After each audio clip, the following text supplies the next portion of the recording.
الحمد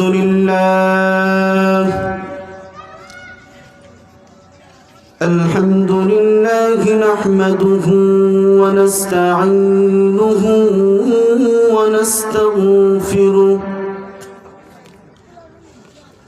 ونؤمن به ونتوكل عليه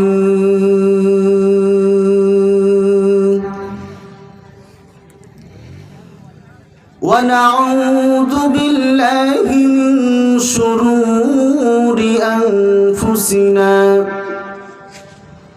ومن سيئات أعمالنا من يهده الله فلا مضل له ومن يضلله فلا هادي له ونشهد أن لا إله إلا الله وحده لا شريك له ونشهد أن سيدنا وسندنا وحبيبنا ومولانا محمدا عبده ورسوله الذي أرسل إلى الناس كافة بشيرا ونذيرا وداعيا إلى الله بإذنه وسراجا منيرا أعوذ بالله من الشيطان الرجيم بسم الله الرحمن الرحيم يا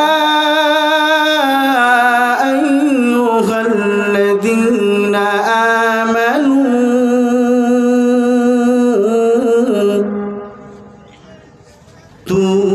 توبوا إلى الله توبة نصوحا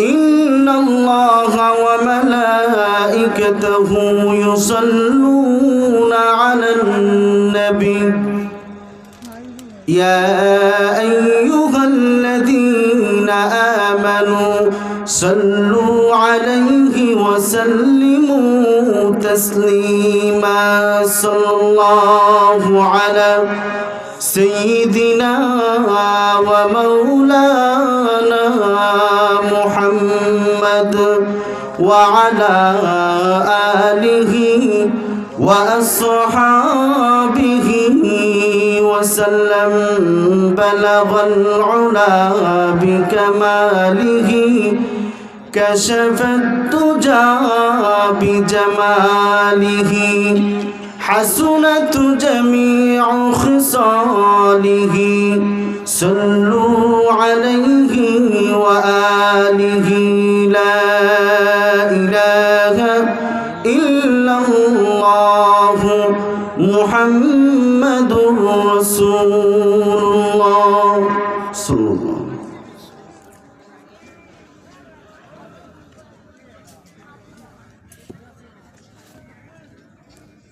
মীর ইসলামী সমাজ কল্যাণ সংস্থা এর উদ্যোগে আয়োজিত আজকের বার্ষিক ওয়াজ ও দোয়ার মাহফিলে উপস্থিত সম্মানিত সভাপতি সাহেব, মুআজ্জাজ মুকাররম উলামায়ে কেরাম, পর্দার অন্তরালে অবস্থানরত সম্মানিতা মা ও বোনেরা, আমার সামনে উপবিষ্ট দিন প্রিয় ইসলাম প্রিয় মুসলমান ভাইয়েরা, মহান রব্বুল আলামিনের দরবারে অসংখ্য অগণিত শুকরিয়া আদায় করছি, যিনি আমাদেরকে এত রাতে, শীতের রাতে আমাদেরকে কোরআনের মহব্বতে, দ্বীনের মহব্বতে জান্নাতের বাগানে আসার এবং বসার তৌফিক দান করেছেন। মন খুলে আওয়াজ দিয়ে বলি আলহামদুলিল্লাহ। আমি আপনাদের সামনে খুবই সংক্ষিপ্ত আকারে কোরআন এবং হাদিস থেকে গুরুত্বপূর্ণ কিছু কথা বলবো। ইখলাসের সাথে আমলের নিয়তে আমাকে বলার, ইখলাসের সাথে আপনাদেরকে আমলের নিয়তে শোনার আল্লাহ যেন তৌফিক দান করেন। সকলে বলি আমিন। সম্মানিত সুধী, সামনে পবিত্র রমজান মাস, আত্মাকে পরিশুদ্ধ করার মাস, গুনাহ থেকে পবিত্র হওয়ার আল্লাহর পক্ষ থেকে একটি সুযোগ, ঠিক না বেটি?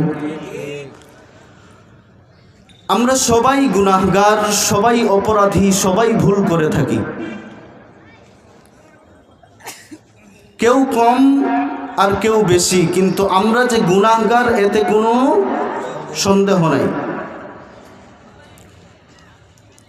কিন্তু গুরুত্বপূর্ণ প্রশ্ন হলো, গুনাহ করার পরে, ভুল সংঘটিত হয়ে যাওয়ার পরে আমার অন্তরে কি সেই ভুলের জন্য, সেই গুনাহের জন্য অনুশোচনা কাজ করে কি না? যদি সেই গুনাহের জন্য আমার অন্তরে অপরাধবোধ জন্মায়, অনুশোচনা কাজ করে, তাহলে সুসংবাদ গ্রহণ করুন, আপনি একজন ঈমানদার। পক্ষান্তরে গুনাহ করার পরে, ভুল সংঘটিত হয়ে যাওয়ার পরে যদি আপনার অন্তরে অনুশোচনা কাজ করে না, অপরাধবোধ জন্মায় না, তাহলে বুঝে নিতে হবে আমাদের অন্তরে শয়তানের কালো চাদরের ছায়ায় ঢেকে গেছে। আমার কথা বুঝতে পারতেছি? আমি আপনাদের সামনে যেই আয়াতটি তেলাওয়াত করেছি, এই আয়াতে আল্লাহ রব্বুল আলামিন ঈমানদারদেরকে একটি দায়িত্ব দিয়েছেন। কি দিয়েছেন? একটি দায়িত্ব দিয়েছেন। আমার সাথে একটু কথা বলা যাবে না ভাই? ইনশাআল্লাহ আপনারা এই কথাগুলো শুনলে উপকৃত হবেন, সুতরাং আমার সাথে একটু কথা বলবেন। পারবেন তো ইনশাআল্লাহ? কষ্ট নেবেন? যেই কথাটা বলছিলাম, আমরা সবাই গুনাহগার। সেই গুনাহ থেকে পবিত্র হওয়ার জন্য আমাদের যেই মাধ্যম, যেই জিনিসটার প্রয়োজন, সেই জিনিসটার নাম হলো তাওবা। সেই জিনিসটার নাম কি? তাওবা। আল্লাহ রাব্বুল আলামিন সূরাতুত তাহরিমের ৮ নম্বর আয়াতে ঈমানদারদেরকে মনোযোগ আকর্ষণ করে আল্লাহ বলেন, ইয়া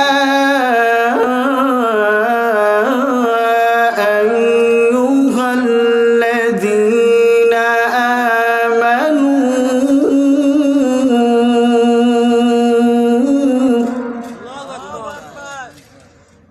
হে ঈমানদার বিশ্বাসীরা, তোমরা শুনো,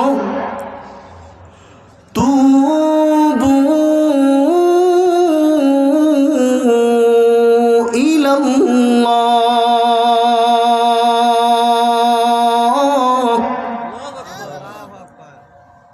তোমরা আল্লাহর কাছে, আল্লাহর নিকট তওবা করো। কি করো? এইটা আল্লাহ আমাদেরকে, আমরা ঈমানদার না, এই ঈমানদারদেরকে দায়িত্ব দিয়েছেন। সেই দায়িত্ব পালন করতে হবে কিনা ভাই? আল্লাহ রাব্বুল আলামিন এই তাওবার দায়িত্ব আমাদেরকে এই জন্য দিলেন যে আমার বান্দা গুনাহ করেছে, আমার বান্দা পাপ করেছে, ভুল করেছে, সে যেন গুনাহ থেকে মুক্তি পেতে পারে, গুনাহ থেকে পবিত্র হয়ে জান্নাতের মেহমান হইতে পারে। আমরা তাওবা সম্পর্কে কয়েকটা ভাগে জানব। ১ নাম্বার, তাওবার অর্থ কি? শিরোনামগুলো মনে রাখলে আপনাদের বুঝতে সহজ হবে। ১ নাম্বার কি? তাওবার অর্থ কি? তাওবার কয়েকটা অর্থ আছে, আমরা সময় সংক্ষিপ্ত থাকার কারণে দুইটা অর্থ বলবো। এক নাম্বার প্রত্যাবর্তন করা। এক নাম্বার কি? একটু জোরে বলুন। প্রত্যাবর্তন করা। প্রত্যাবর্তন করার অর্থ কি? গুনাহের জীবনকে বিসর্জন দিয়ে ত্যাগ করে আল্লাহর দেখানো পথে ফিরে আসা, আল্লাহর দেখানো পথে জীবন পরিচালনা করা, আল্লাহর দেখানো পথে জীবনটাকে উৎসর্গ করে দেওয়ার নাম হলো প্রত্যাবর্তন করা। আর এই প্রত্যাবর্তন করার নাম হলো তাওবা। আমি কি বুঝাইতে পারলাম? আরো সহজ করে বলি। মনে করুন আগে আপনি নামাজ পড়তেন না, এখন আপনি নামাজ পড়েন। আগে আপনি রোজা রাখতেন না, এখন আপনি রোজা রাখেন। আগে আপনি পর্দা করতেন না, এখন আপনি পর্দা করেন। আগে আপনি মিথ্যা কথা বলতেন, এখন মিথ্যা কথা বলেন না। একটু মনোযোগ দিয়ে শোনার চেষ্টা করবেন। আগে আপনি মিথ্যা কথা বলতেন, আগে নামাজ পড়তেন না, রোজা রাখতেন না, পর্দা করতেন না। ওই জীবনটা ছিল আপনার পাপের জীবন, গুনাহের জীবন। এখন আপনি নামাজ পড়েন, এর মানে হলো আপনি প্রত্যাবর্তন করেছেন। এখন আপনি রোজা রাখেন, এর অর্থ হলো আপনি প্রত্যাবর্তন করেছেন। এখন আপনি পর্দা করেন, এর অর্থ হলো আপনি প্রত্যাবর্তন করেছেন। এখন আপনি মিথ্যা কথা বলেন না, সত্য কথা বলেন, এর অর্থ হলো আপনি প্রত্যাবর্তন করেছেন। বুঝাইতে পারলাম? এইটা গেল এক নাম্বার অর্থ। তাওবার দুই নাম্বার অর্থ হলো বিরত থাকা। দুই নাম্বার অর্থ কি? বিরত থাকা। যেমন ভাইরা আমার লক্ষ্য করে দেখুন, আপনার সামনে গুনাহ করার সব ধরনের সুযোগ আছে। আল্লাহর নাফরমানিতে লিপ্ত হওয়ার সুবর্ণ সুযোগ আছে, জিনা করার সুযোগ আছে, কিন্তু আপনি আল্লাহর ভয়ে জিনা করলেন না। সুদ খাওয়ার সুযোগ আছে, কিন্তু আপনি আল্লাহর ভয়ে সুদ খাইলেন না। ঘুষ গ্রহণ করার সুযোগ আছে, কিন্তু আপনি ঘুষ গ্রহণ করলেন না। ও দুনিয়ার মানুষ, এই যে আপনি জিনা থেকে নিজেকে বিরত রাখলেন, সুদ খাওয়া থেকে নিজেকে বিরত রাখলেন, ঘুষ গ্রহণ করা থেকে নিজেকে বিরত রাখলেন, এই বিরত রাখার নাম হলো তাওবা। আমি আপনাদের কাছে জিজ্ঞেস করতে চাই, তাওবার প্রয়োজন আছে না নাই?